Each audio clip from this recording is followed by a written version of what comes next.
Hi hello welcome back to my channel better everyday Tamil.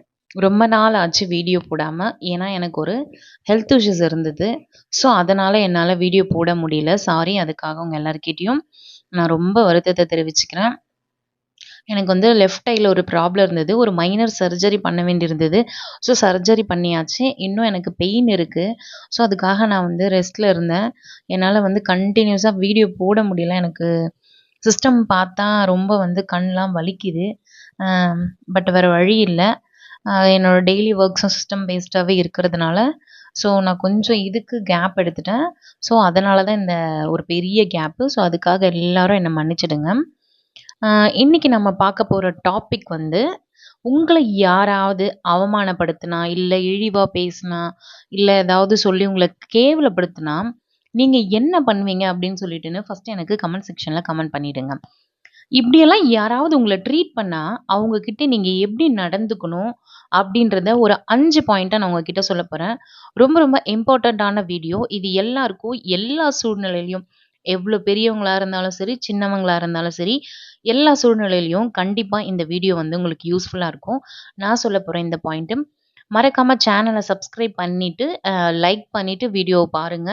இந்த video கண்டிப்பா உங்களுக்கு ஹெல்ப்ஃபுல்லா இருக்கும். இப்ப வாங்க வீடியோக்குள்ள நம்ம போலாம். ஓகே. இப்போ யாராவது உங்கள அவமானப்படுத்திட்டே இருக்காங்க. அது எந்த இடமா இருக்கலாம். நீங்க உங்க வீட்ல இருக்கவங்களா இருக்கலாம். இல்ல ஆஃபீஸ்லயா இருக்கலாம். ஸ்கூல்லயா இருக்கலாம். உங்க ரிலேட்டிவ்ஸ், உங்க கலீக்ஸ் யாரா வேணாலும் இருக்கலாம். உங்கள ஏதாவது ஒரு விஷயத்த சொல்லி, அ அது எதுவா வேணாலும் இருக்கலாம். அவங்களுக்கு கீழ நீங்க அவங்களோட என்ன சொல்றது? தொழில்லயா இருக்கலாம். இல்ல இந்த ஜாதி அடிப்படையில இருக்கலாம். இல்ல படிப்பு அடிப்படையில இருக்கலாம். எதுவா வேணாலும் இருக்கட்டும். உங்கள அவங்க அவமானப்படுத்திக்கிட்டே இருக்காங்கன்னா, அத எப்படி நம்ம வந்து ஹேண்டில் பண்ணணும் அப்படின்றத, இந்த 5 பாயிண்ட்டா உங்ககிட்ட நான் சொல்றேன். உங்களுக்கு நடக்கிற அந்த அவமானத்த நீங்க என்ன பண்ணணும்னா, அத ஒரு சக்தியா மாத்திக்கணும். ஐயோ! நம்மள இப்படி பேசிட்டாங்களே அப்படின்னு சொல்லிட்டுன்னு, அவங்க கிட்ட நீங்க கோவப்பட்டு வார்த்தை விடுறதால என்ன நடக்க போது? ஒண்ணுமே நடக்க போடாது. ய மாறா நமக்கு தான் அதிகமான டென்ஷன் ஆகும். நம்மள இப்படி பேசிட்டாங்கன்றதுனால நம்ம திருப்பி பேசும்போது, நமக்கும் பிபி ரைஸ் ஆகும். ப்ளஸ் நம்ம அதையே நெனச்சு இப்படி பேசிட்டாங்களே நெனச்சு நாம தான் எல்லாத்தையும் இழந்துட்டு இருப்போம். அவங்க நல்லா தான் இருப்பாங்க. ஸோ உங்களோட அவமானத்தை எல்லாத்தையும் நீங்க கோபத்த காட்டாம, அத சாதாரணமா கடந்து, அந்த அவமானத்தலாம் ஒரு உள்ளார்ந்த சக்தியா நீங்க முதல்ல மாத்தணும். ஒரு நாள் இவங்களுக்கு முன்னாடி நான் யாருன்னு நிரூபிச்சு காட்டுறேன். அன்னைக்கு இவங்க கிட்ட வந்து நான் பேசிக்கிறேன் அப்படின்னு சொல்லிட்டுன்னு, உங்களோட மொத்த கோவத்தையும் நீங்க வந்து ஒரு சக்தியா மாத்திடுங்க. அந்த சக்தி தான் உங்களுக்கு ஒரு ஃபியூயல் மாதிரி. அதாவது அந்த அவமானத்தலாம் ஒரு எரிபொருளா நீங்க மாற்றி, நீங்க அடுத்து அந்த கோவத்த தாண்டி வந்துட்டீங்கன்னு வச்சுக்கோங்களேன், நிச்சயமா நீங்க அவங்கள ஒரு நாள் ஜெயிச்சிடலாம். 2வது விஷயம் வந்து உங்களோட மௌனம். அவமானப்படுத்திட்டாங்க. ஐய்யய்யோ! நம்மள இவங்க அசிங்கமா பேசிட்டாங்க. உன்னால இது முடியவே முடியாது. நீ எல்லாம் எனக்கு கீழ மட்டும் தான் அப்படின்னு சொல்றவங்க கிட்ட போயிட்டு சரிக்கு சமமா நின்னு நீங்க அதெல்லாம் ஒண்ணும் கிடையாது. என்னாலயும் இதெல்லாம் பண்ண முடியும். நானும் உனக்கு ஈக்குவல் தான். எல்லா விதத்துலயும் நானும் இதே தான் பண்ணியிருக்கேன். அத தான் படிச்சிருக்கேன். நானும் இத தான்ப்பா சாப்பிடுறேன். இந்த மாதிரியான பதிலெல்லாம் அவங்க கிட்ட சொல்லவே சொல்லாதீங்க. ஏன்னா, உண்மையா அவங்களுக்கு அறிவு இருந்தா, அவங்களுக்கு கீழ இருக்கவங்களும் சரி, சக மனுஷங்களையும் சரி, அவங்க இந்த மாரி ட்ரீட் பண்ணவே மாட்டாங்க. ஸோ யாராவது உங்கள அசிங்கமா பண்ணி, ஏதாவது இழிவுபடுத்துனாங்கன்னா, நீங்க நினைக்க வேண்டியது ஒண்ணே ஒண்ணு தான். அவங்களுக்கு மனநெலைமை சரியில்ல. அவங்க நம்ம சொல்றதுன்ட்டுல யார் சொல்றதையும் புரிஞ்சுக்கிற மாதிரியான நிலைமையில இல்லன்னு நீங்க உங்களையே நினைச்சுக்கிட்டு, அந்த இடத்துல நீங்க வந்து அமைதியா வந்துடணும். நீங்க அந்த இடத்துல இருக்கிற அமைதிய அவங்க வந்து அவங்களுக்கு நீங்க குடுக்குற ஒரு பெரிய பதிலே என்ன தெரியுமா? உங்களோட அமைதி மட்டும் தான். அவங்களே நினைப்பாங்க. என்ன நம்ப இவ்ளோ திட்டுறோம், இப்படி கேவலப்படுத்துறோம், என்ன இவங்க அமைதியாவே இருக்கா அப்படின்ட்டுன்னு. ஆனா அந்த அமைதி எப்படிப்பட்டதுன்னு உங்களுக்கு மட்டும் தான் தெரியும். உங்களோட பதில வந்து நீங்க உங்களோட செயல் மூலியமா தான் அவங்களுக்கு சொல்லணும். உங்களோட வெற்றியால தான் அவங்களுக்கு நீங்க பதில் சொல்லணும். இதுதான் 2வது பாயிண்ட். 3வது வந்து உங்களோட இலக்கு என்னன்னு சொல்லிட்டு ஃபர்ஸ்ட்டு தெளிவா நீங்க வச்சுக்கோங்க. உங்கள அசிங்கப்படுத்தி, இழிவுபடுத்தின அவங்க உங்கள சொன்ன அந்த வார்த்தை எல்லாமே ஒரு டெம்பரவரி தான். தற்காலிகமானவை தான். ஆனா, நீங்க மட்டும் ஜெயிச்சுட்டீங்கன்னு வச்சுக்கோங்களேன், அத விட பழி அவங்களுக்கு வேற எதுவுமே கிடையாது. அத விட ஒரு பதிலடி அவங்களுக்கு எதுவுமே கிடையாது. நீங்க அமைதியா இருக்கணும். உங்களோட கோவத்த எல்லாத்தையும் ஒரு எரிபொருளா மாத்தணும். 3வது உங்க இலக்க தெளிவா வச்சுட்டு, அவங்களோட சொன்ன அந்த வார்த்தை எல்லாத்தையும் ஒரு தற்காலிகம் தான் இது. நீங்க சொன்ன வார்த்தை எல்லாமே ஒரு டெம்பரரி தான். இது எல்லாத்தையும் நான் மாத்தி காட்டுறேன் அப்படின்னு சொல்லிட்டுன்னு, தினம் தினம் நீங்க அவங்க சொன்ன அந்த நான் இப்படி கிடையாதுன்னு நிரூபிக்கிறதுக்கு தினந்தோறும் சின்ன சின்ன முயற்சி எடுங்க. அது எந்த விஷயத்துல வேணாலும் இருக்கலாம். உங்களோட எஜுகேஷன்லயா இருக்கலாம், உங்களோட வேலை சம்மந்தப்பட்டதலா இருக்கலாம். இல்ல தினம் தினம் உங்களோட திறமைய வளர்த்துக்கிறதுக்கு ஏதாவது ஒரு விஷயத்துல நீங்க ஏதாவது ஒரு சின்ன பாயிண்ட் நீங்க முன்னாடி எடுத்து வச்சீங்கன்னா கூட போதும். எதுவா இருந்தாலும் தொடர்ந்து உழைச்சு முன்னேறிக்கிட்டே இருங்க. நிச்சயம் ஒரு நாள் நீங்க அவங்க முன்னாடி வாழ்ந்துடலாம். அண்ட் 4த் ஒன் வந்து உங்கள நீங்களே மேம்படுத்திக்கணுங்க. அதாவது டெய்லி, டெய்லி, டெய்லி உங்களோட திறன்கள், அதாவது உங்களுக்குள்ள என்ன இருக்கு?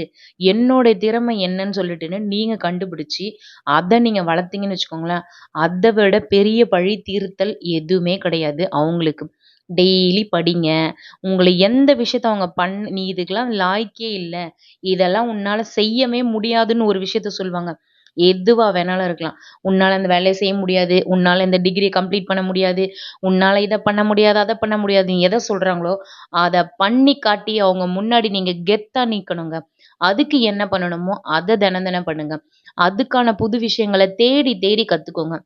இது எல்லாத்தையும் விட ரொம்ப ரொம்ப முக்கியமானது, உங்கள நீங்க ஆரோக்கியமா வச்சுக்கிறது. ஆரோக்கியம்னு என்ன? உடல் ஆரோக்கியமா? உடல் ஆரோக்கியம் மட்டும் இல்ல, மன ஆரோக்கியம். 2மே நமக்கு ரொம்ப முக்கியம். உடல் அளவிலயும், மனதளவிலயும் நீங்க நம்பிக்கையோட, ரொம்ப ரொம்ப தெளிவோட நீங்க தைரியமா இருந்தா மட்டும் தான், இது எல்லாமே சாத்தியமாகும். அண்ட் 5த் ஒன் வந்து, இது ரொம்ப ரொம்ப முக்கியங்க.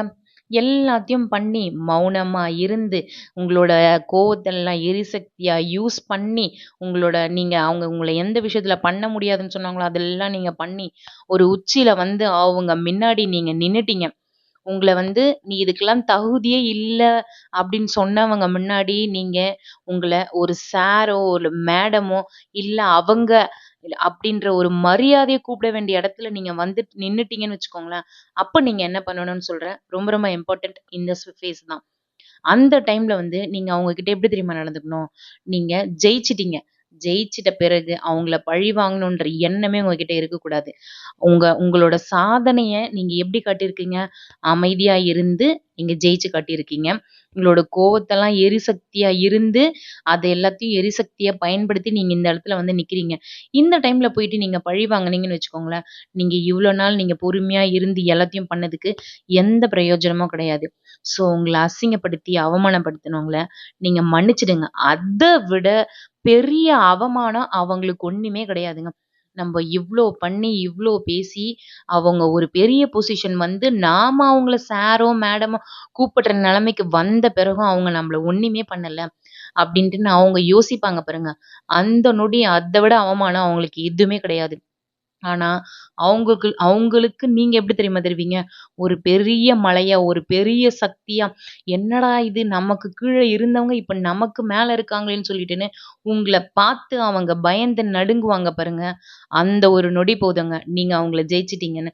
அவங்களே உங்கள பெருமிதமா இருப்பாங்க. அந்த ஒரு நொடி போதுங்க. நீங்க அவங்கள பழி வாங்குனதுக்கான மொத்தமும் அந்த ஒரு நொடியிலேயே அடங்கிடுங்க. இதுக்கு நீங்க பழி வாங்கணுன்றதுக்காக இவ்ளோ படிச்சுட்டோம், இவ்ளோ பெரிய பொசிஷனுக்கு வந்துட்டோம், எல்லாமே பண்ணிட்டோம்ன்னு சொல்லிட்டுன்னு உட்காந்து, "என்ன இதெல்லாம் பண்ணல நீ, இரு உன்ன என்னென்னலாம் பண்றேன் பாரு" அப்படின்னு சொல்லிட்டுன்னு நீங்க வந்து அவங்கள பழி வாங்காதீங்க. அது நம்மளோட எண்ணமும் கிடையாது. அது நம்மளோட நோக்கமும் கிடையாது. "என்னால முடியாதுன்னு சொன்னியா? நான் அதுக்கு தகுதியானவ இல்லன்னு சொன்னியா? அந்த தகுதிய வளர்த்துக்கிறதுக்கு நான் என்ன பண்ணணும்னு பண்ணி, உன் முன்னாடி வந்து நிக்கிறேன் பாரு. இதுதான் நான் உனக்கு குடுக்குற பதிலடி." அப்படின்னு சொல்லிட்டுன்னு மறுபடியும் அவங்கள மௌனத்திலயும் உங்களோட வெற்றியாலேயே அடிங்க. அவங்க தலை குனிஞ்சு நிக்கணுங்க. இதுதான் நீங்க அவங்களுக்கு குடுக்க போற மிகப்பெரிய பழி வாங்குறதுங்க. அவங்கள நீங்க பழி வாங்குறதுக்கு, அவங்கள நீங்க வந்து வார்த்தையால அடிக்கணும், இல்ல ஆள் வச்சு ஏதாவது பண்ணணும் எதுவுமே கிடையாது. ஜெயிச்சு அவங்க முன்னாடி நிக்கிறீங்க பாருங்க. அதுதான் ஒரு மிகப்பெரிய பழி வாங்குறதுங்க. நீங்க அவமானப்படுத்துனவங்கள நீங்க இந்த சண்டை போட்டோ, இல்ல அடிச்சோ அதெல்லாம் தேவையே கிடையாது. உங்களோட வெற்றி தான் அவங்களுக்கு மிகப்பெரிய பதிலே. கடைசியா ஒரே வரியில உங்ககிட்ட சொல்லணும்னா, அவமானப்படுத்தியவர்களுக்கு முன்னால் வாழ்ந்து காட்ட வேண்டும் என்றால் அவர்களின் வார்த்தைகளை அல்ல, உங்கள் செயல்களை ஆயுதமாக்குங்கள்.